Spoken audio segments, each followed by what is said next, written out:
Local economic acceleration program. ಇದೇನಪ್ಪ ಅಂದರೆ ಪ್ರತಿ ಡಿಸ್ಟ್ರಿಕ್ಟ್ನಲ್ಲಿ ನಾವು ಯಾವ ರೀತಿ ಸ್ಟೇಟ್ GDPಗೆ ಕಾಂಟ್ರಿಬ್ಯೂಟ್ ಮಾಡ್ಬೋದು ಅಂತ ಒಂದು ಪ್ರಯೋಗ ಮಾಡ್ತಾ ಇದ್ದೀವಿ. ಬಸವಣ್ಣನವರ ಏನು ಅವರ ವಚನಗಳನ್ನು ಅನುಷ್ಠಾನಕ್ಕೆ ತಂದಿದ್ರೆ ನಮಗೆ ಬಾಬಾ ಸಾಹೇಬ್ ಅಂಬೇಡ್ಕರ್ ಅವರ ಸಂವಿಧಾನನೇ ಬೇಕಾಗಿದೆ. ಆದರೆ ಯಾವ ಧರ್ಮದಲ್ಲೂ ಕೂಡ ದ್ವೇಷ ಸಾಧಿಸಬೇಕು ಅಂತ ಎಲ್ಲೂ ಬರೆದಿಲ್ಲ. ಧರ್ಮವು ಮನುಷ್ಯನಿಗಾಗಿ ಇದೆ ಹೊರತು ಮನುಷ್ಯ ಧರ್ಮಕ್ಕಾಗಿ ಇಲ್ಲ. ನೋಡಿ, ನಾವು ಪ್ರಬುದ್ಧರಾಗಿಲ್ಲ ಅಂದರೆ ನಮ್ಮ ಸಮಾಜದಲ್ಲಿ ಸಮೃದ್ಧಿ ಕಾಣಲಿಕ್ಕೆ ಸಾಧ್ಯ ಆಗಿಲ್ಲ. ದೇವರ ಹೆಸರು ಹೇಳಿದ್ರೆ ನಮ್ಗೆ ಸ್ವರ್ಗ ಸಿಗ್ತದೋ ಗೊತ್ತಿಲ್ಲ ಅಪ್ಪ, ಆದರೆ ಅಂಬೇಡ್ಕರ್ ಅವರ ಹೆಸರು ಹೇಳಿದ್ರೆ ಈ ಜನ್ಮದಲ್ಲಿ ನಮಗೆ ಒಂದು ಸ್ವಾಭಿಮಾನದ ಬದುಕನ್ನು ಸಿಗ್ತದೆ.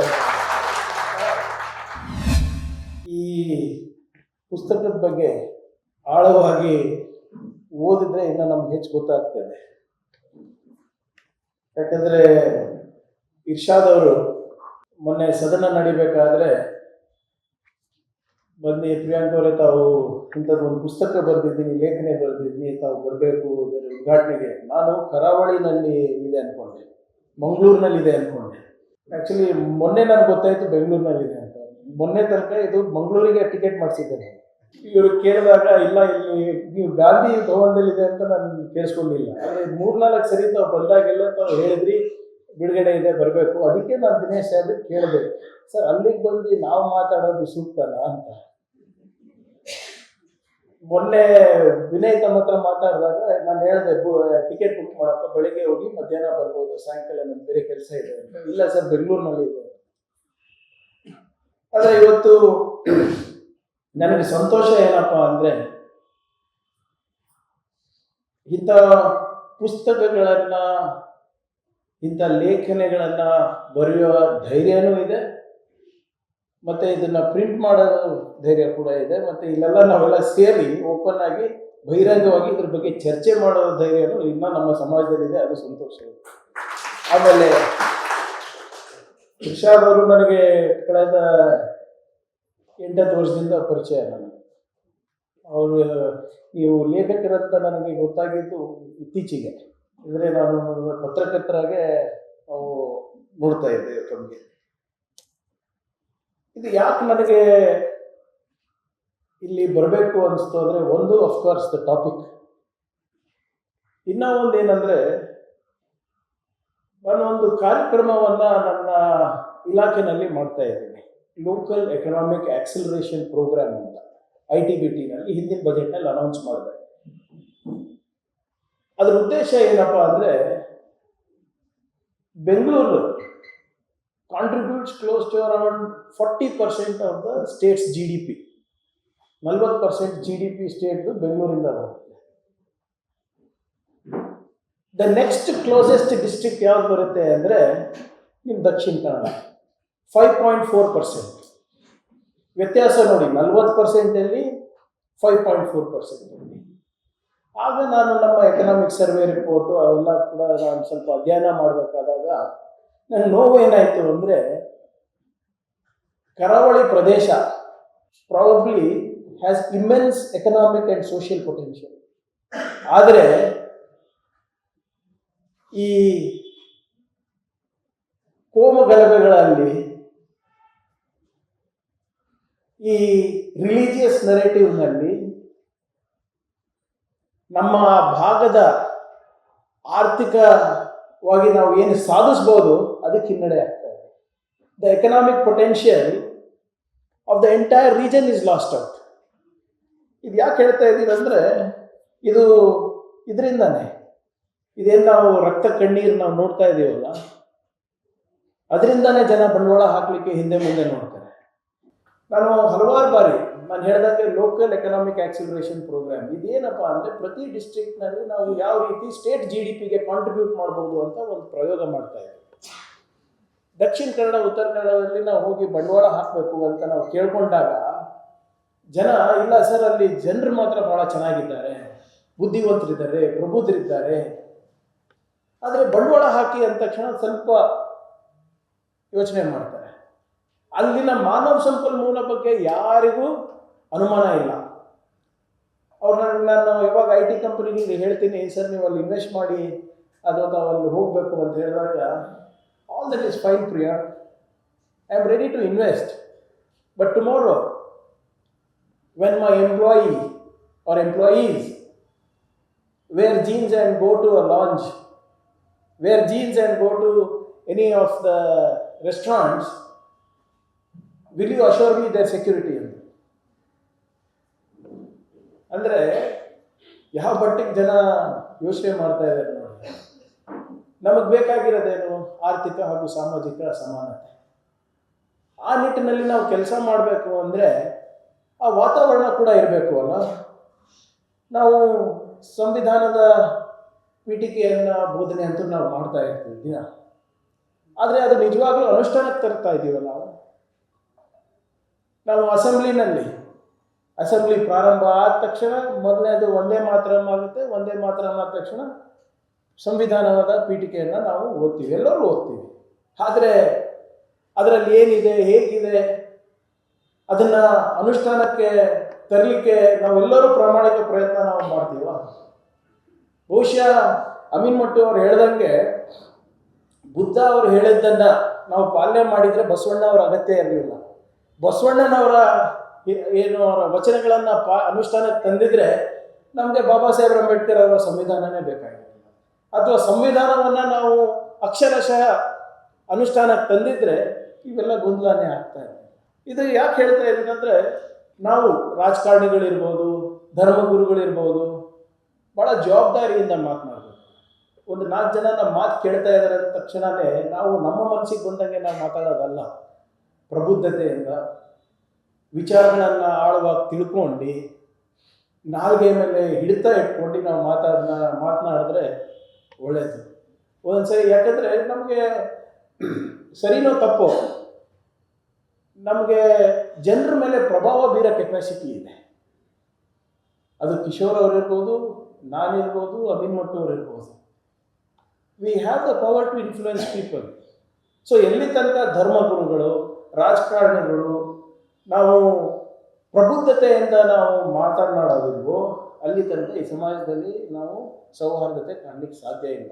ಎಲ್ಲರೂ ನಮ್ಮ ರಾಜಕೀಯ ಬೇಳೆ ಬೇಯಿಸ್ಕೊಳ್ಳಿಕ್ಕೆ ಏನು ಮಾತನಾಡ್ತೀನಿ. ನಾನು ಯಾವ ಪೊಲಿಟಿಷಿಯನ್ ಅಂತೀನಿ. ಈಗ ನಾನು ಅಮೀನ್ ಮಟ್ಟು ಅವರಿಗೆ ಅವ್ರು ಹೇಳ್ದಂಗೆ, ಸರ್ ನೀವೆಲ್ಲ ನಮ್ಗೆ ಹಿಂಗೆಲ್ಲ ಬೋಧನೆ ಕೊಡ್ತೀರ, ನಾವು ಹೋಗಿ ಇದು ಆಗ್ಬಿಟ್ಟೆ ರಾಜಕೀಯ ಹುತಾತ್ಮರಾಗ್ಬಿಡ್ತೀವಿ ನಾವು ಅಂತ. ಆದರೆ ಮಾತನಾಡೋದು ಅಗತ್ಯ ಇದೆ. ಯಾಕಂದರೆ ನಾವು ಬುದ್ಧ, ಬಸವ, ಅಂಬೇಡ್ಕರ್ ಅವರ ಬಗ್ಗೆ ನಾವು ಬರೀ ಸ್ಪೀಚ್ನಲ್ಲಿ ಹೇಳಿದ್ರೆ ಪ್ರಯೋಜನ ಇಲ್ಲ. ಅದು ನಾವು ಇಂಪ್ಲಿಮೆಂಟ್ ಮಾಡಬೇಕಾಗುತ್ತೆ. ಒಂದು ಪ್ರಬುದ್ಧ ಸಮಾಜವನ್ನು ನಿರ್ಮಾಣ ಮಾಡಬೇಕು, ಒಂದು ಸಮೃದ್ಧ ಸಮಾಜವನ್ನು ನಿರ್ಮಾಣ ಮಾಡಬೇಕು ಅಂದರೆ ಆ ಹಾದಿನಲ್ಲಿ ನಡಿಬೇಕಾಗ್ತದೆ. ಆ ಹಾದಿ ಸುಲಭ ಅಲ್ಲ. ಇದ್ರೆ ಏನು ಅರಾಜಕತೆ ಆಗುತ್ತೆ. ಸಮಸ್ಯೆ ಏನು ಬರ್ತಾ ಇರೋದಂದರೆ ಕೆಲವು ಧರ್ಮಗುರುಗಳು, ಕೆಲವು ರಾಜಕಾರಣಿಗಳು ಈ ನಮ್ಮ ಗ್ರಂಥಗಳೇನಿದೆ ಅವ್ರದ್ದಾದಂಥ ಒಂದು ಇಂಟರ್ಪ್ರಿಟೇಷನ್ ತರ್ತಾ ಇದೆ. ಯಾಕಂದರೆ ನಮಗಂತೂ ಓದೋಕ್ಕೆ ಟೈಮ್ ಇಲ್ಲ. ರಾಮಾಯಣ ವಾಲ್ಮೀಕಿ ರಾಮಾಯಣನೇ ಬೇರೆ, ಇವಾಗ ಆಗ್ತಾ ಇರೋ ರಾಮಾಯಣನೇ ಬೇರೆ. ನಮಗೆ ಓದೋಕ್ಕೆ ಟೈಮ್ ಇಲ್ಲ. ಸೊ ನಮ್ಮ ಗುರುಗಳು ಯಾರು ಹೇಳ್ತಾರೆ, ಧರ್ಮಗುರುಗಳು ಯಾರು ಹೇಳ್ತಾರೆ, ಮಠಾಧೀಶ್ವರಗಳು ಯಾರು ಹೇಳ್ತಾರೆ, ಅದನ್ನೇ ನಾವು ಕೇಳಬೇಕು. ಆ ಪ್ರವಚನದಲ್ಲಿ ಏನು ಹೇಳ್ತಾರೆ ಅದನ್ನು ನಾವು ನಂಬ್ತೀವಿ. ಆದರೆ ಯಾವ ಧರ್ಮದಲ್ಲೂ ಕೂಡ ದ್ವೇಷ ಸಾಧಿಸಬೇಕು ಅಂತ ಎಲ್ಲೂ ಬರೆದಿಲ್ಲ.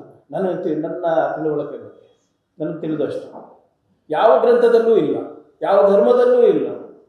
ಈಗ ದಯವಿಲ್ಲದ ಧರ್ಮ ಯಾವುದಯ್ಯ ಅಂತ ಬಸವಣ್ಣನವರು ಹೇಳ್ತಾರೆ. ಬುದ್ಧನೂ ಅದೇ ಹೇಳೋದು, ಪ್ರಜ್ಞಾ ಕರುಣ ಅಂತ. ಪ್ರಜ್ಞಾ ಅಂದ್ರೇನು? ವಿಸ್ಡಮ್. ಕರುಣ ಅಂದರೆ ದಯೆ. ಬುದ್ಧನೂ ಹೇಳಿದಂತೆ ಬಸವಣ್ಣನವರು ಹೇಳಿದ್ದಾರೆ. ಬಸವಣ್ಣನವರು ಯಾವತ್ತೂ ನೀನು ಗಾಣಿಗೆಯರು, ನೀವು ರೆಡ್ಡಿ ಲಿಂಗಾಯತ್ತು, ನೀವು ಬೇರೆಯವರು ಅಂತ ಹೇಳಿಲ್ಲ. ಅಥವಾ ಬುದ್ಧನು ನೀವು ಮಹಾಯಾನ, ನೀನು ಬೇರೆ ಯಾನ ಅಂತ ಹೇಳಿಲ್ಲ, ನವಯಾನ ಅಂತ ಏನೂ ಹೇಳಿಲ್ಲ. ಅದೆಲ್ಲ ನಾವು ನಾವೇ ಮಾಡ್ಕೊಂಡಿರೋದು ನಮ್ಮ ಅನುಕೂಲಕ್ಕೋಸ್ಕರ, ನಮ್ಮ ರಾಜಕೀಯ ಅನುಕೂಲಕ್ಕೋಸ್ಕರ. ಈ ಜಾತಿ ವ್ಯವಸ್ಥೆ ಏನಿದೆ ಇದು ನಾವು ಮಾಡ್ಕೊಂಡಿರೋದು. ಯಾವುದರಲ್ಲೂ ಇಲ್ಲ, ಮನುಷ್ಯನ ಅನುಕೂಲಕ್ಕೋಸ್ಕರ. ಅದನ್ನು ದೇವರು ಹೇಳಿದಾರೆ ಅಂತ ಹೇಳೋದು ಬೇರೆ. ನಾವು ಮೇಲಿಂದ ಬಂದಿದೆ, ಹಿಂದೆಯಿಂದ ಬಂದಿದೆ ಅಂತ. ಆದ್ದರಿಂದ ಈ ಧರ್ಮದ ನಶೆ ಏನು ಕೊಡ್ತಾ ಇದ್ದಾರಲ್ಲ ರಾಜಕಾರಣಿಗಳು ಮತ್ತು ಕೆಲವು ಧರ್ಮಗುರುಗಳು, ಇದು ನಿಲ್ಲಬೇಕು. ಅದು ನಾವು ನಿಲ್ಲಿಸ್ಬೇಕು ಅಂದರೆ ನಾವು ಜಾಗೃತರಾಗಬೇಕು, ನಾವು ಪ್ರಬುದ್ಧರಾಗಬೇಕು. ಎಲ್ಲಿ ತನಕ ನಾವು ಪ್ರಶ್ನೆ ಮಾಡೋದಿಲ್ಲ ಅಥವಾ ನಾವು ಜಾಗೃತರಾಗೋದಿಲ್ಲ ಅಲ್ಲಿ ತನಕ ಇಂಥವ್ರದ್ದೇ ಇನ್ನು ದಂಧೆ ನಡೀತದೆ. ನನಗೆ ನಾನು ನಿಮ್ಮ ಅದಮಾರು ಮಟ್ಟಿದೆ ಅಲ್ಲ ನಿಮ್ಮ ಭಾಗದಲ್ಲಿ ಉಡುಪಿ ಅದಮಾರು ಮಟ್ಟಿನ ಸ್ಕೂಲಲ್ಲಿ ಓದ್ದವನು ನಾನು. ಸುಮ್ಮನೆ ನಾವು ಸ್ವಲ್ಪ ಮಾತಾಡ್ತಾ ಹೇಳ್ಬಿಟ್ಟು BJP ಅವರು ನನಗೆ ಕಾನ್ವೆಂಟ್ ದಲಿತ ಅಂತಾರೆ ಸರ್, ಅವ್ರಿಗೆ ಗೊತ್ತಿಲ್ಲ. Tejasvi Surya is actually a convent fellow. ನಾನು ಮಠದಲ್ಲಿ ಓದ್ದವನು. ನಾವು ಗಣೇಶ ಹಬ್ಬ ಮಾಡಿದಾಗ ನಮ್ಮ ಹಿಂದೂ ಸ್ನೇಹಿತರು, ಮುಸ್ಲಿಂ ಸ್ನೇಹಿತರು ಎಲ್ಲರೂ ಕೂಡ ಅಲ್ಲೇ ಪ್ರಸಾದ ಮಾಡ್ತಾ ಇದ್ವಿ, ಅಲ್ಲೇ ಹಂಚ್ತಾ ಇದ್ವಿ. ಅವಾಗ ನಮ್ಗೇನು ಇರಲಿಲ್ಲ. Unfortunately that is not the situation ನಾವು. ಈಗ ನೋಡಿ, ಈಗ ರಂಜಾನ್ ಇರ್ಬೋದು ಅಥವಾ ಗಣೇಶ ಹಬ್ಬ ಇರ್ಬೋದು, ರಾಮನವಮಿ ಇರ್ಬೋದು, ಎಷ್ಟು ಟೈಟ್ ಸೆಕ್ಯೂರಿಟಿನಲ್ಲಿ ಸೆಲೆಬ್ರೇಷನ್ಸ್ ಆಗ್ತದೆ. ಮುಂಚೆ ಈಗ ಇರ್ತಾ ಇತ್ತ, ತಾವೇ ಹೇಳಿ 20 ವರ್ಷದ ಹಿಂದೆ 30 ವರ್ಷದ ಹಿಂದೆ ರಾಮನವಮಿ ಮಾಡಬೇಕಾದ್ರೆ ಎಲ್ಲರೂ ಪಾರ್ಟಿಸಿಪೇಟ್ ಮಾಡ್ತಾ ಇದ್ರಪ್ಪ. ನಮ್ಮ ಕಲಬುರಗಿನಲ್ಲಿ ಆ ರಾಮನವಮಿ ಪ್ರೊಸೆಷನ್ ಯಾವಾಗಲೂ ಕೂಡ ದರ್ಗದ ಮುಂದೆನೇ ಹೋಗ್ತಿತ್ತು. ಯಾವಾಗಲೂ ದರ್ಗಾದವರು ಅವರಿಗೆ ಏನು ಪಾನ್ಕ ಅಥವಾ ಏನಾದರೂ ಕೊಡ್ತಾ ಇದ್ರು. ಇತ್ತೀಚೆಗೆ ದರ್ಗಾಗಳನ್ನು ನೀವು ಕವರ್ ಮಾಡಬೇಕಾಗಿದೆ, ಅದೇ ರೂಟಲ್ಲಿ ಹೋಗಬೇಕು ಅಂತಾರೆ ಎಲ್ಲರೂ. ಆ ರೂಟು ಬೇರೆ ದರ್ಗಾದ ಮುಂದೆ ಇರಲಿಲ್ಲ ಅಂದ್ರೂ ಕೂಡ ಆ ದರ್ಗದ ಮುಂದೆನೇ ಹೋಗಬೇಕು ಅಂತ ಪ್ರಚೋದನಕಾರಿ DJ ಹಾಕ್ತಾರೆ. ಆಮೇಲೆ ಇದು ನೀವು ಹೇಳಿದಂಗೆ ಸರ್ ದಿನೇಶ್ ಸರ್, ಬರೇ ಒಂದೇ ಧರ್ಮಕ್ಕೆ ಸೀಮಿತ ಇಲ್ಲ. ರಂಜಾನ್ ಟೈಮ್ನಲ್ಲೂ ಇವರು ಹಾಗೆ ಮಾಡೋದು. ದೇವಸ್ಥಾನದ ರೂಟ್ ಇರಲಿಲ್ಲ ಅಂದ್ರೆ ದೇವಸ್ಥಾನದ ಮುಂದೆ ಹೋಗೋದು, DJ ಇದು ಮಾಡಿಸೋದು, ಏನೋ ಲಾಠಿಗಳು ತೋರಿಸೋದು, ತಲವಾರುಗಳು ತೋರಿಸೋದು, ಇದೆಲ್ಲ ಮುಂಚೆ ಇರ್ತಾ ಇರಲಿಲ್ಲ. ಇತ್ತೀಚೆಗೆ ಪ್ರಾರಂಭ ಆಗಿದೆ. ಹೇಗೆ ಆಯಿತು, ಯಾಕೆ ಆಯಿತು ಅಂತ ನಾವು ಆತ್ಮವಿಮರ್ಶನೆ ಮಾಡ್ಕೋಬೇಕಾಗಿದೆ ಇವತ್ತು. ಯಾಕಂದರೆ ಡಾಕ್ಟರ್ ಬಾಬಾ ಸಾಹೇಬ್ ಅಂಬೇಡ್ಕರ್ ಅವರು ಭಾಳ ಸ್ಪಷ್ಟವಾಗಿ ಹೇಳ್ತಾರೆ, religion is for man and not man for religion. ಅಂದರೆ ಧರ್ಮವು ಮನುಷ್ಯನಿಗಾಗಿ ಇದೆ ಹೊರತು ಮನುಷ್ಯ ಧರ್ಮಕ್ಕಾಗಿ ಇಲ್ಲ. ಆದರೆ ನಾವು ಏನು ಮಾಡ್ತಾ ಇದ್ವಿ, ಉಲ್ಟಾ ಮಾಡ್ತಾ ಇದ್ದೀವಿ. ಇದು ಯಾಕಂದರೆ ನೋಡಿ, ನಾವು ಪ್ರಬುದ್ಧರಾಗಿಲ್ಲ ಅಂದರೆ ನಮ್ಮ ಸಮಾಜದಲ್ಲಿ ಸಮೃದ್ಧಿ ಕಾಣಲಿಕ್ಕೆ ಸಾಧ್ಯ ಆಗಿಲ್ಲ. ನನಗೆ ಆಶ್ಚರ್ಯ ಆಗುತ್ತೆ, ನಾವು ಹೆಡ್ಲೈನ್ಗಳು ನೋಡ್ತಾ ಇದ್ದಾಗ ಇಡೀ ದೇಶದಲ್ಲಿ, ಇಡೀ ವಿಶ್ವದಲ್ಲಿ ಆರ್ಟಿಫಿಷಿಯಲ್ ಇಂಟೆಲಿಜೆನ್ಸ್ ಬಗ್ಗೆ ಮಾತನಾಡ್ತಾ ಇದ್ದೇವೆ. ನಾವು ಔರಂಗಜೇಬಿನ ಸಮಾಧಿ ಬಗ್ಗೆ ಮಾತನಾಡ್ತಾ ಇದ್ದೀವಿ. 200 ವರ್ಷದಿಂದ ನಾಗ್ಪುರ್ನಲ್ಲಿದೆ ಅಂತೆ, ಅದು ಕಿತ್ತು ಬಿಸಾಕ್ಬೇಕಂತೆ. ಮಾಡಿದವ್ನು ಮಾಡಿ ಹೋದ, ಸತ್ತು ಹೋದ, ಸಮಾಧಿ ಇದೆ, 200-300 ವರ್ಷದಿಂದ ನಡೀತಾನೇ ಇದೆ.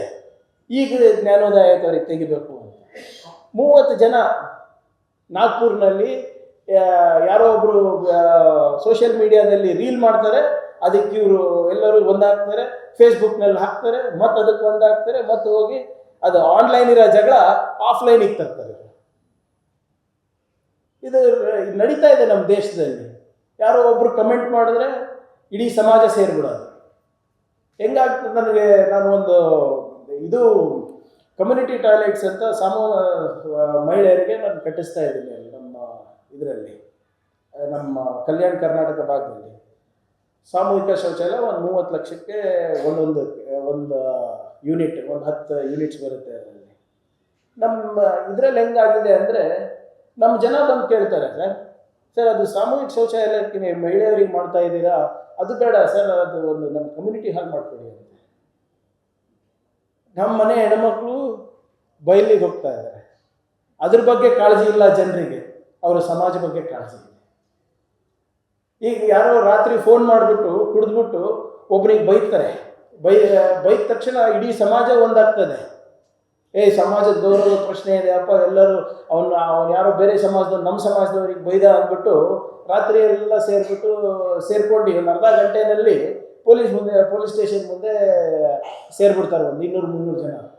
ಯಾಕೆ? ಸಮಾಜಕ್ಕೆ ಅವಮಾನ ಆಗಿದೆ, ಧರ್ಮಕ್ಕೆ ಅವಮಾನ ಆಗಿದೆ ಅಂತ. ನಮ್ಮ ಮಹಿಳೆಯರು ಬಯಲಿಗೆ ಹೋದಾಗ ಅವಮಾನ ಆಗಲ್ವಾ ಸಮಾಜಕ್ಕೆ?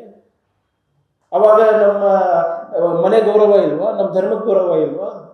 ಎಲ್ಲಿಂದ ಎಲ್ಲಿಗೆ ಹೋಗ್ತಾ ಇದ್ದೀವಿ ನಾವು? It is so unfortunate that ನಾವು ಇದನ್ನು ಆಕ್ಸೆಪ್ಟ್ ಮಾಡ್ಕೊಂಡಿದ್ದೀವಿ. ಅದು ಪೊಲಿಟಿಕಲ್ ಇರ್ಬೋದು, ಸೋಷಿಯಲ್ ಇರ್ಬೋದು, ವಾಟ್ ಎವರ್ ರೀಸನ್ಸ್. ಮೊನ್ನೆ ಸದನದಲ್ಲಿ ಯಾರು ನಮ್ಮ BJP ಅವರು ಕೇಳ್ತಾ ಇದ್ರು, ಯಾವುದೋ ಒಂದು ಮಹದೇವಪ್ಪ ಸಾಹೇಬ್ರದ್ದು ಪ್ರಶ್ನೆ ಇತ್ತು. ಮಹದೇವಪ್ಪ ಸಾಹೇಬ್ರು ಇರಲಿಲ್ಲ, ಅದಕ್ಕೆ ಅವ್ರ ಪರವಾಗಿ ನಾನು ಉತ್ತರ ಕೊಡ್ತಾ ಇದ್ದೆ, ಸಮಾಜ ಕಲ್ಯಾಣ ಸಚಿವರು. ಅವರು ಕಮ್ಯುನಿಟಿ ಹಾಲ್ಗಳು ಯಾಕೆ ಆಗಿಲ್ಲ ಅಂತ ಕೇಳಿದರು.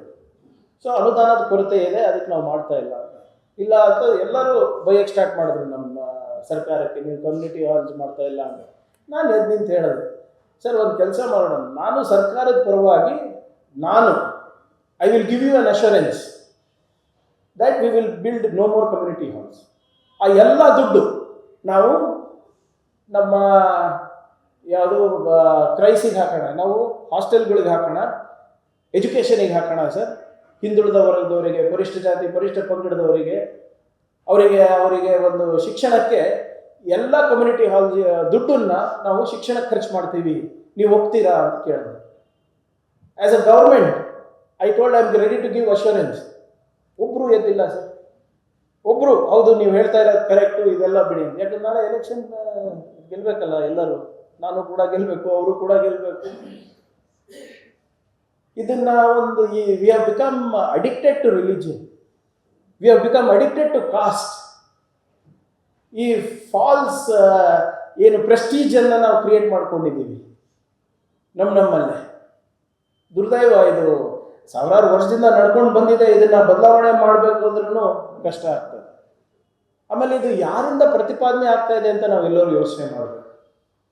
ಯಾರು ಮಾತನಾಡ್ತಾ ಇದ್ದಾರೆ, ಯಾರಿಂದ ಈ ಪ್ರವಚನಗಳು ಬರ್ತಾ ಇದೆ, ಅವರು ಅದನ್ನು ಫಾಲೋ ಮಾಡ್ತಾ ಇದ್ದಾರಾ ಇಲ್ಲ ಮನೆಯಲ್ಲಿ, ಅದೆಲ್ಲನೂ ತಿಳ್ಕೊಬೇಕಲ್ಲ ನಾವು. ನನಗೆ ಅರ್ಥನೇ ಆಗಲ್ಲ. ಮೊನ್ನೆ ನಿಮ್ಮ RSS ಮುಖ್ಯಸ್ಥರು ಹೇಳ್ತಾರೆ, ನೀವು ದೇಶ ಉಳಿಸ್ಲಿಕ್ಕೆ, ಧರ್ಮ ಉಳಿಸ್ಲಿಕ್ಕೆ ನೀವು 3 ಗಂಡ್ಮಕ್ಳು ಉಳಿಸ್ಬೇಕು ಅಂತ. ಅವ್ರು ಮಾತ್ರ ಬ್ರಹ್ಮಚಾರಿ ಇರ್ತಾರೆ RSSನವರು. ಬರೀ ಬಡವರಿಗ ಇದೆಲ್ಲ ಪಾಠ? ನೀವೆಲ್ಲರೂ 3 ಮಕ್ಕಳು ಹಡಿಬೇಕಂತೆ, ಅವರು ಬ್ರಹ್ಮಚಾರಿಯಾಗೇ ಇರ್ತಾರಂತೆ. ಅದೆಂಥದ್ದು? ಅದಕ್ಕೆ ಕೇಳ್ತಾ ಇರೋದು ನಾವು, ಅಲ್ಲಿ ಪ್ರಶ್ನೆ ಮಾಡಬೇಕು. ಈಗ ಇನ್ನೊಂದು ಕಳೆದ 10-12 ವರ್ಷದಿಂದ ಇನ್ನೊಂದು ಹೊಸದು ಪ್ರಾರಂಭ ಆಗ್ಬಿಟ್ಟಿದೆ. ಭಾಳ ಸಲೀಸಾಗಿ ನಾವೆಲ್ಲರಿಗೂ ಬ್ರ್ಯಾಂಡ್ ಮಾಡ್ತಾ ಇದ್ದೀವಿ. ನಿಮಗೆ ನಮ್ಮ ತತ್ವ ಸಿದ್ಧಾಂತದಲ್ಲಿ ವ್ಯತ್ಯಾಸ ಬಂದ್ಬಿಟ್ರೆ ನೀವು ದೇಶದ್ರೋಹಿ, ನೀವು ಬರೀ ಧರ್ಮದ್ರೋಹಿ ಅಲ್ಲ, ದೇಶದ್ರೋಹಿನೂ ಕೂಡ ಆಗ್ಬಿಟ್ಟಿದ್ದೀರ. ಈಗ ನಾನೇನೋ ನಿಮ್ಮ ವಿಚಾರಗಳಿಗೆ ತದ್ವಿರುದ್ಧವಾಗಿದ್ದರೆ I am not only anti caste, anti religion, but also I am anti national. ಪದವಿ ಮತ್ತು ಡಿಪ್ಲೊಮಾ ಮುಗಿಸಿದ ಯುವಜನರ ಪಾಲಿಗೆ ಯುವ ನಿಧಿ ಯೋಜನೆಯು ಬಲ ತುಂಬಿದೆ. ಈವರೆಗೆ ಸುಮಾರು 3,08,000ಕ್ಕೂ ಅಧಿಕ ಯುವಜನರಿಗೆ ಉದ್ಯೋಗದ ಕನಸಿಗೆ ನೀರೆರೆಯುತ್ತಿದೆ. ಕೌಶಲ್ಯ ವೃದ್ಧಿ, ಉದ್ಯೋಗ ಹುಡುಕಿಕೊಳ್ಳಲು ಹೊಸ ಆಶಾವಾದದ ಆತ್ಮಸ್ಥೈರ್ಯ ಬಿತ್ತುತ್ತಿದೆ. ನಾವು ನುಡಿದಂತೆ ನಡೆದಿದ್ದೇವೆ, ನಿಮ್ಮ ಪ್ರೀತಿ ವಿಶ್ವಾಸವನ್ನ ಉಳಿಸಿಕೊಂಡಿದ್ದೇವೆ. ಗ್ಯಾರಂಟಿ ಸರ್ಕಾರಕ್ಕೆ 1000 ದಿನಗಳು, ನನಸಾಗಿದೆ ಕೋಟಿ ಕನಸುಗಳು. ಇದು ವಾತಾವರಣ ಮುಂಚೆ ಇರಲಿಲ್ಲ. ಡಾಕ್ಟರ್ BR ಅಂಬೇಡ್ಕರ್ ಅವರು ಕೊನೆಯ ಭಾಷಣದಲ್ಲಿ November 25, 1949 ಇದಕ್ಕೆ ಉತ್ತರ ಕೊಡ್ತಾರೆ. ಅವ್ರು ಹೇಳ್ತಾರೆ, ಅವ್ರ ಕೊನೆಯ ಭಾಷಣದಲ್ಲಿ, who is N anti national ಅಂತ ಅವರೇ ಪ್ರಶ್ನೆ ಮಾಡ್ತಾರೆ ಸದನಕ್ಕೆ. ಪ್ರಶ್ನೆ ಮಾಡಿದಾಗ ಯಾರು ಉತ್ತರ ಕೊಡಲ್ಲ ಅವರಿಗೆ. ಡಾಕ್ಟರ್ ಬಾಬಾ ಸಾಹೇಬ್ ಅಂಬೇಡ್ಕರ್ ಅವರು ಹೇಳ್ತಾರೆ, ಮುಂಚೆ ನಮ್ಮಲ್ಲಿ ಸಂವಿಧಾನ ಅಂತ ಇರಲಿಲ್ಲ, ಈಗ ನಮಗೆ ಸಂವಿಧಾನ ಇದೆ. ಆ ಸಂವಿಧಾನದಲ್ಲಿ ಎಲ್ಲರಿಗೂ ಒಂದು ಸ್ವಾಭಿಮಾನದ ಬದುಕಿನ ಹಕ್ಕಿದೆ, ಆರ್ಥಿಕ ಹಾಗೂ ಸಾಮಾಜಿಕ ಸಮಾನತೆಯ ಹಕ್ಕಿದೆ. ಆ ಹಕ್ಕುಗಳ ವಿರುದ್ಧ ಯಾರು ಜಾತಿಗಳ ನಡುವೆ ಅಸೂಯೆ ಬೀಜನ ನೆಟ್ತಾರೆ, ಅವರು ನಿಜವಾದ ದೇಶದ್ರೋಹಿಗಳು. ಯಾರು ಧರ್ಮಗಳಲ್ಲಿ ಜಾತಿಗಳಿಗೆ ಜಗಳ ಹಚ್ತಾರೆ,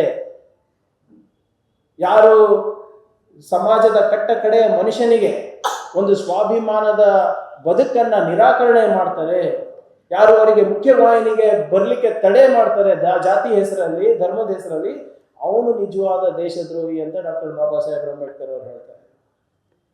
ಈ ಪ್ರಸ್ತುತ ವಾತಾವರಣದಲ್ಲಿ ಯಾರು ಸರ್ ಮಾಡ್ತಾ ಇರೋದು?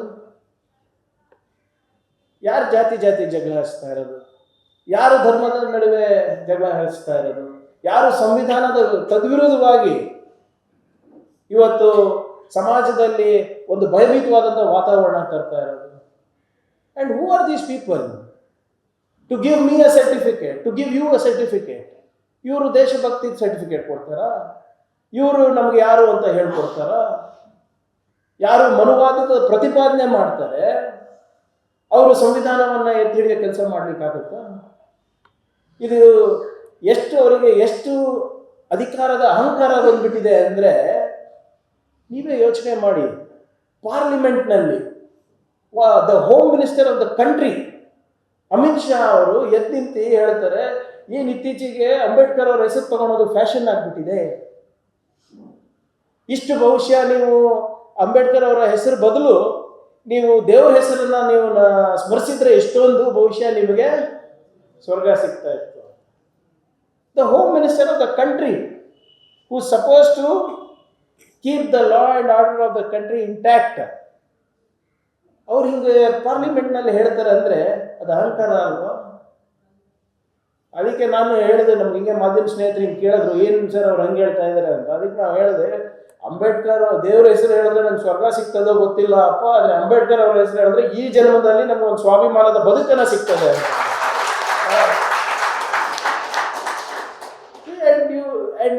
ನಮ್ಗೆ ಅಷ್ಟೇ ನಾವು ಪ್ರಶ್ನೆ ಮಾಡೋದು ನಿಲ್ಲಿಸ್ಬಿಟ್ಟಿದ್ದೀವಿ. ಡಾಕ್ಟರ್ ಬಾಬಾ ಸಾಹೇಬ್ ಅಂಬೇಡ್ಕರ್ ಅದನ್ನು ಹೇಳ್ತಾರೆ, man who does not know history cannot create history ಅಂತ. ಓದಿ, ಇವ್ರದೆಲ್ಲ ಇತಿಹಾಸ ಓದ್ಕೊಳ್ಳಿ, ನಮ್ಮ ಇತಿಹಾಸನೂ ಓದಿ, ಅವ್ರ ಇತಿಹಾಸನೂ ಓದಿ. ಯಾವ ಸಂಘಟನೆ, RSS ಅಂತ ಸಂಘಟನೆ 52 ವರ್ಷ ನಮ್ಮ ದೇಶದ ಬಾವುಟ ಅವರು ಕಚೇರಿನಲ್ಲಿ ಹಾರಿಸಿಲ್ಲ, ಅವರು ನಮಗೆ ದೇಶಭಕ್ತಿ ಇದು ಹೇಳ್ತಾರ, ಪಾಠ ಹೇಳ್ತಾರ. 52 years they did not hoist the Indian national flag. ಆಮೇಲೆ ಅದೇನೋ ಹೊಸದಾಗಿ ವಿನೂತನವಾಗಿ ಏನೇನೋ ಮಾಡ್ತಾನೆ ಇರ್ತಾರೆ. ಈ ನನಗೆ ಆಶ್ಚರ್ಯ ಏನಾಯ್ತು, ಅಫ್ಕೋರ್ಸ್ ನನಗೂ ಸ್ವಲ್ಪ ಇತ್ತೀಚೆಗೆ ಜ್ಞಾನೋದಯ ಆಯಿತು. ಈ RSS ಅವರು ಮಾರ್ಚ್ ಪಾಸ್ಟ್ ಮಾಡ್ತಾರೆ, ಮುಂಚೆನೂ ಮಾಡ್ತಾ ಇದ್ರು, ಆದರೆ ಯಾರೂ ಗಮನಿಸಿರಲಿಲ್ಲ. ಮೊನ್ನೆ ಚಿತ್ತಾಪುರ್ನಲ್ಲಿ ಏನಾಯಿತು ಅಂದರೆ RSS ಅವರು ಪಥಸಂಚಲನಕ್ಕೆ ಒಂದು ಅರ್ಜಿ ಕೊಟ್ಟಿದ್ರು. ಏನಂತ ಕೊಟ್ಟಿದ್ರು ಅಂದರೆ, ನಾವು ಹಿಂಗೆ ಈ ತಾರೀಕಿಗೆ ನಾವು ಪಥಸಂಚಲನ ಮಾಡ್ತಾ ಇದ್ದೀವಿ, ಇದು ನಿಮ್ಮ ಮಾಹಿತಿಗಾಗಿ ಅಂತ. ಇಲ್ಲಿ ಎಲ್ಲರೂ ಕೂತಿದ್ದಾರೆ, ಮಾವಳಿ ಅಣ್ಣವರು ಬಂದಿದ್ದಾರೆ ಇಲ್ಲಿ ಹಿಂದೆ.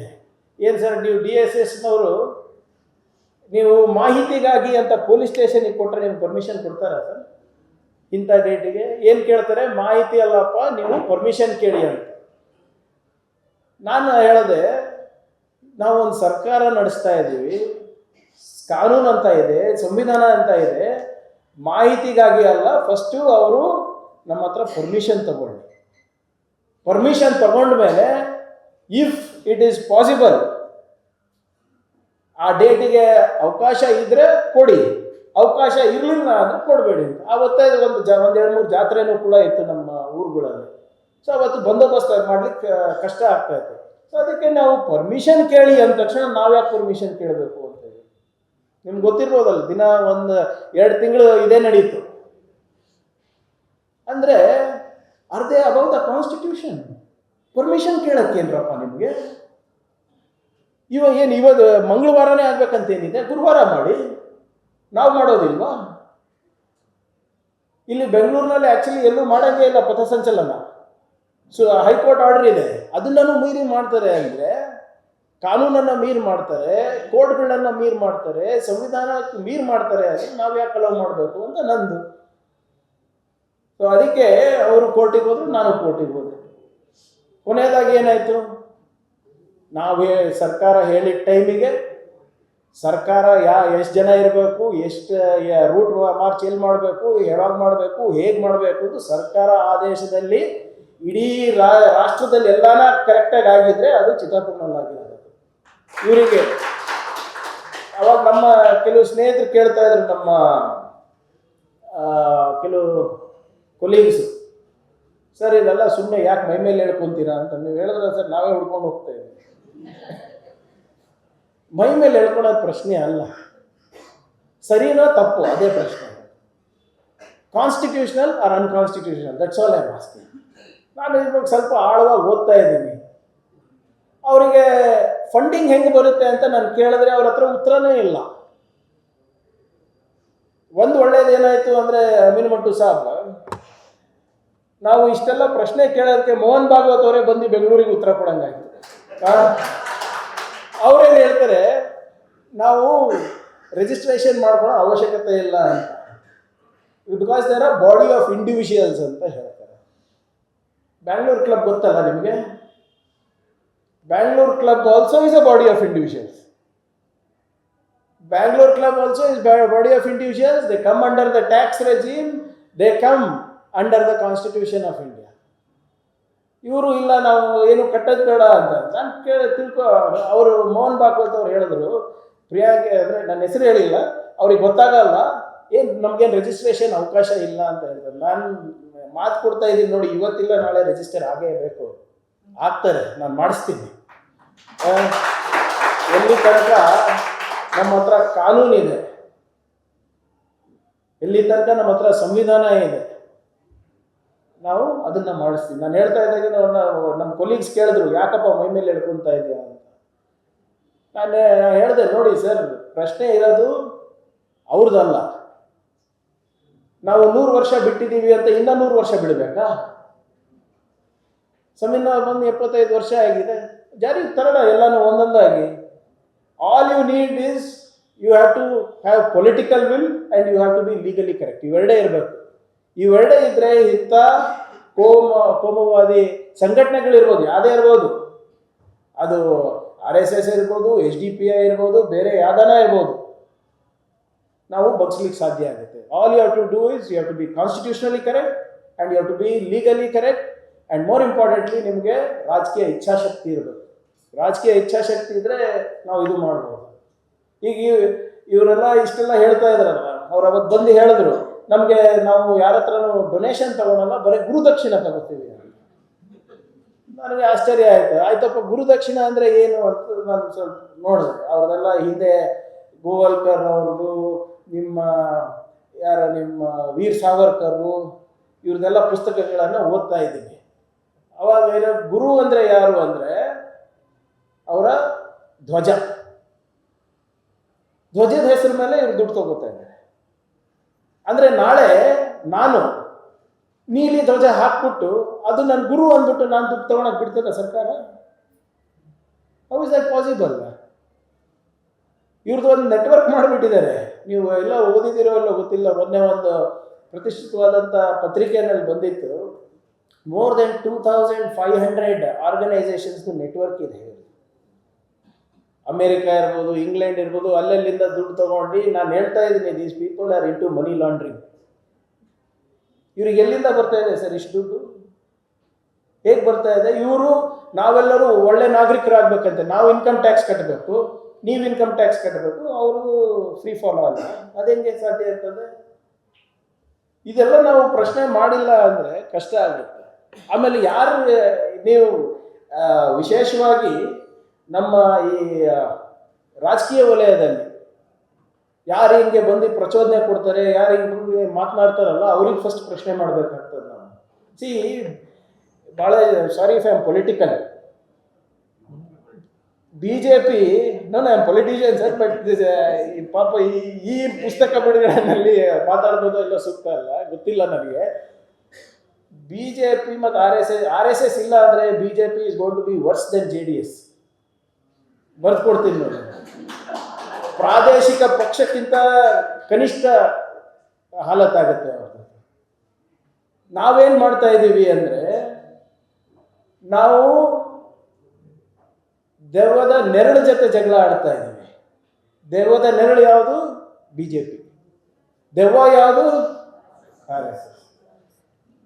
ಸೊ ಈ ನೆರಳು ಜೊತೆ ಜಗಳ ಆಡೋದು ಬಿಟ್ಟು ನಾವು ದೆವ್ವ ಜೊತೆ ಜಗಳ ಆಡಿದ್ರೆ ಆಟೋಮ್ಯಾಟಿಕ್ ಆಗಿ ನಮ್ಮ ದೇಶ ಸುಧಾರಣೆ ಆಗುತ್ತೆ. ಇಲ್ಲಿದ್ರೆ ಇದಾಗೋದಿಲ್ಲ. ಯಾಕಂದರೆ ನಾನು ಮೊನ್ನೆ ಇವ್ರದ್ದು ನಮ್ಮ national security adviser Ajit Doval ಗೊತ್ತಿರ್ಬೋದು ತಂದು, ನಮ್ಮ ಇಂಡಿಯಾದ ಜೇಮ್ಸ್ ಬಾಂಡ್, ಅವರು ಒಂದು ಭಾಷಣ ಮಾಡ್ತಾರೆ. ನಮ್ಮ ಯುವಕರಲ್ಲಿ ಬಿಸಿ ರಕ್ತ ಇದೆ, ನೀವೆಲ್ಲ ನಮಗೆ ಇತಿಹಾಸದಲ್ಲಿ ಆದಂಥ ಅನ್ಯಾಯಗಳನ್ನು ನೀವು ಅದರದ್ದು ರಿವೆಂಜ್ ತಗೋಬೇಕು ಅಂತ ಹೇಳ್ತಾರೆ. ನೀವು ದ್ವೇಷ ಸಾಧಿಸಬೇಕು ಅಂತ. ಅವ್ರ ಮಕ್ಕಳು ಒಬ್ಬ ಅಮೇರಿಕನ್ ಸಿಟಿಸನ್, ಇನ್ನೊಬ್ಬ UK ನಲ್ಲಿ ಬಿಸ್ನೆಸ್ ಮಾಡ್ತಾರೆ. ಯಾರ್ಯಾರು ಇವತ್ತು ಕೇಸರಿ ಶಾಲ್ ಹಾಕೊಂಡು ನಮ್ಮ BJP ನಾಯಕರು ಎಲ್ಲರೂ ಮಾತನಾಡ್ತಾರಲ್ಲ, ಟೇಬಲ್ ಕುಟ್ಟಿ ತಟ್ಟಿ ಧರ್ಮದ ಬಗ್ಗೆ, ಅವ್ರ ಮಕ್ಕಳು ಎಷ್ಟು ಜನ ಗೌಮೂತ್ರ ಕುಡಿತಾರೆ ಬೆಳಿಗ್ಗೆ ಎದ್ದು? ಅವ್ರು ಯಾರು ಗೌಶಾಲೆಗೆ ಹೋಗ್ತಾರೆ? ಅವ್ರು ಯಾರು ಧರ್ಮದ ರಕ್ಷಣೆಗೆ ಶಾಲ್ ಹಾಕೊಂಡು ತ್ರಿಶೂಲ ಇಟ್ಕೊಂಡು ಕತ್ತಿ ಇಟ್ಕೊಂಡು ಬೀದಿಗಿಳಿತಾರೆ?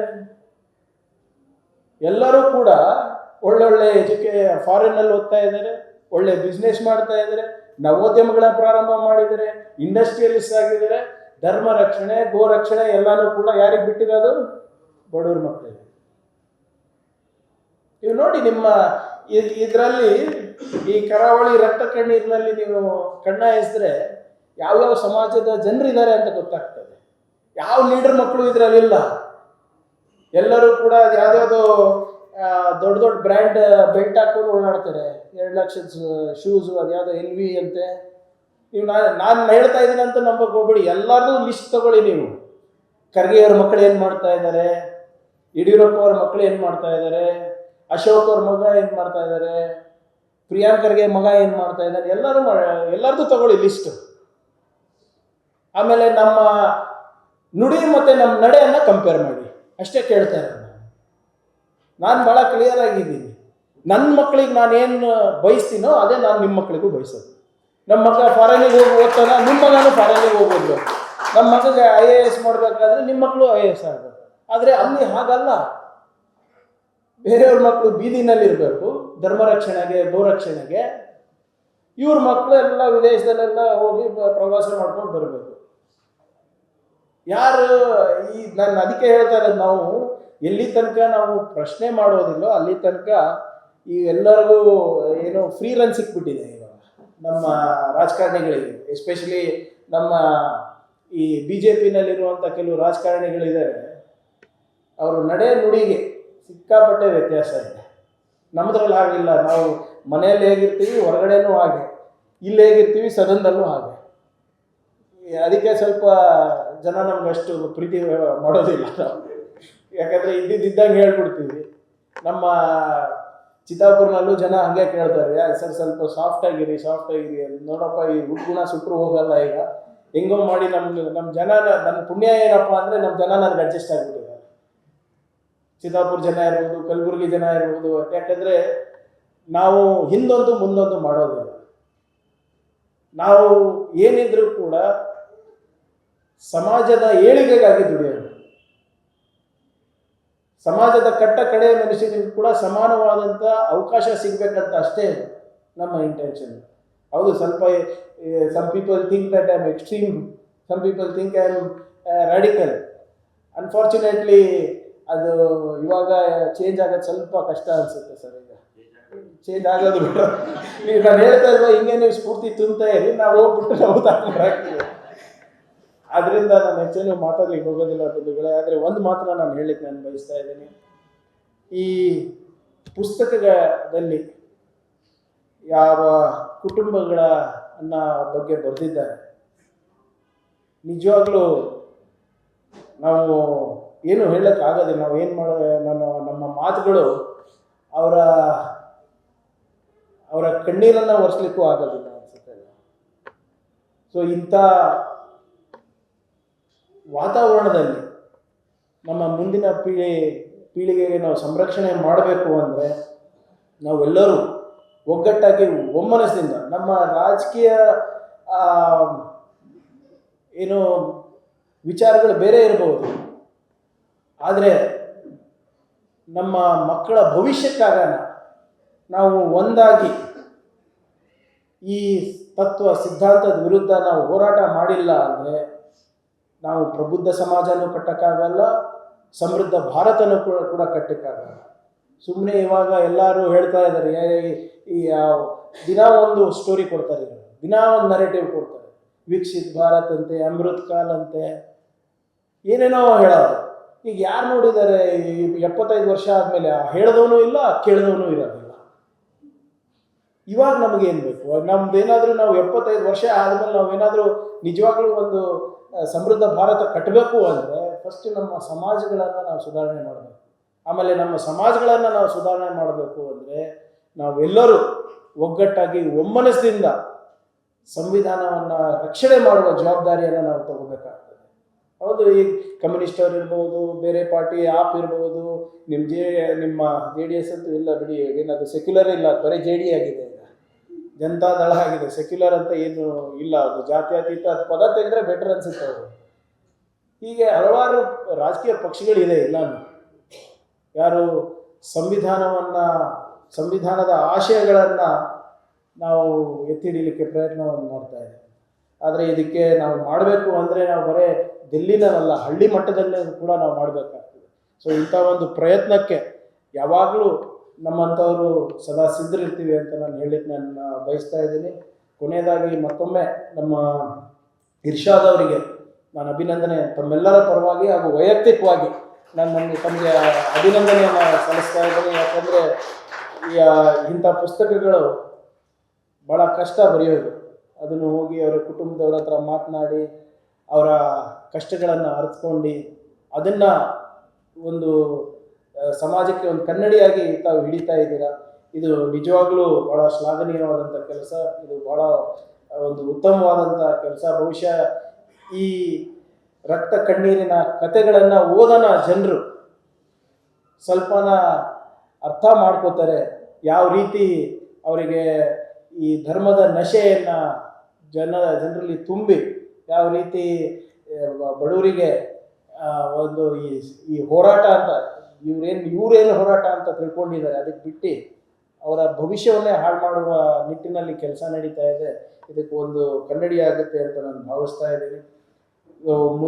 ಮುಂಬರುವ ದಿನಗಳಲ್ಲಿ ಇನ್ನು ತಮ್ಮ ಲೇಖನೆಯನ್ನು ಇನ್ನೂ ಹೆಚ್ಚು ಜನ ಪ್ರೇರಿತರಾಗಲಿ, ಇನ್ನೂ ಹೆಚ್ಚು ಜನರಿಗೆ ಸ್ಫೂರ್ತಿ ಆಗ್ತೀರ ಅಂತ ನಾನು ಭಾವಿಸ್ತಾ ಇದ್ದೀನಿ. ಅಮೀನ್ ಮಟ್ಟು ಅವ್ರು ಹೇಳ್ದಂಗೆ ಈಗ ಹೇಗೆ ಅವರು ಒಂದು 30-40 ವರ್ಷ ಆಯ್ತು ಇದರಲ್ಲೇ ಇದ್ದು. ಸೊ ಈಗ ಒಂದು 40 ವರ್ಷ ಆದಮೇಲೆ ನೀವು ಎಲ್ಲರಿಗೂ ಮುನ್ನುಡಿ ಬರೀತಿರ್ತೀರ. ಸೊ ಆದರೆ ಒಳ್ಳೆ ಪುಸ್ತಕಗಳ ಬಗ್ಗೆ ಇಂಥ ರಕ್ತ ಕಣ್ಣೀರಿನ ಪುಸ್ತಕಗಳಲ್ಲ ಅಂತ ನಾವು ಭಾವಿಸ್ತೀವಿ. ಮುಂಬರುವ ದಿನಗಳಲ್ಲಿ ನಾವೆಲ್ಲರೂ ಒಗ್ಗಟ್ಟಾಗಿ ಒಮ್ಮನಸ್ಸಿನಿಂದ ಸಂವಿಧಾನವನ್ನು ರಕ್ಷಣೆ ಮಾಡಲಿಕ್ಕೆ ಒಂದು ಪ್ರಾಮಾಣಿಕ ಪ್ರಯತ್ನ ಮಾಡೋಣ ಅಂತ ಹೇಳ್ತಾ ಮತ್ತೊಮ್ಮೆ ಇರ್ಷಾದ್ ಅವರಿಗೆ ಅಭಿನಂದನೆ ಸಲ್ಲಿಸ್ತಾ ನಾನು ಮುಗಿಸ್ತೀನಿ. ಜೈ ಹಿಂದ್, ಜೈ ಕರ್ನಾಟಕ. ಮತ್ತಷ್ಟು ವಿಶೇಷ ವಿಡಿಯೋಗಳನ್ನು ನೋಡಲು ಮತ್ತು ಹೊಸ ವಿಡಿಯೋಗಳ ಬಗ್ಗೆ ತಿಳಿಯಲು ಈ ದಿನ .com ಯೂಟ್ಯೂಬ್ ಚಾನೆಲ್ ಸಬ್ಸ್ಕ್ರೈಬ್ ಮಾಡಿ ಮತ್ತು ಬೆಲ್ ಐಕಾನ್ ಕ್ಲಿಕ್ ಮಾಡಿ.